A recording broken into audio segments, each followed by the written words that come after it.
Now, the IDF is reportedly investigating the conduct of the soldier and other soldiers in the area. That's really the last sort of piece of information we have on this incident.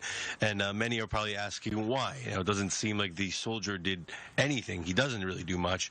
And so some might assume they didn't do anything wrong. But in this case, when you're talking about an assailant who is endangering the life of a soldier at point-blank range, as we saw in that visual footage, then there's certainly an expectation that the protocol would be that the soldier would open fire towards the assailant, because this assailant could also easily endanger the lives of others in the area, not only soldiers necessarily, but also civilians. So it is certainly the soldier's duty in that case, if you would ask a commander, to respond to that threat and neutralize that threat. But it's also important to look at the recent sort of context within the West Bank, recent violent incidents. And so at times you might see IDF soldiers trying to exercise caution, but in this particular case, as you said, David, baffling, really a baffling sort of incident, and some could even say that it's a shocking incident. It's definitely enraged right-wing lawmakers, Bezalel Smotrich, Rafi Peretz, not necessarily criticizing the soldiers' actions, although I do imagine you'll hear that as well,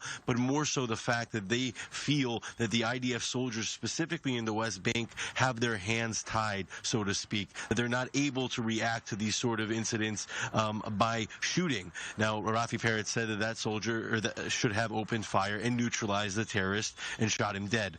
We have seen visual evidence of different incidents that could have gone differently, where IDF soldiers did open fire, and that could easily sort of portray a negative light. But in this case, David, definitely a baffling sort of chain of events. You would generally see the IDF soldier responding in some way or another, especially after having been attacked and then narrowly escaping what could have been really a fatal sort of fate for the soldier here.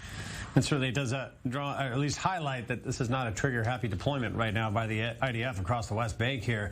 Those are the questions now perhaps really being asked here in the upper echelon, as the picture of greater policy in the West Bank, and given the sensitivities right now.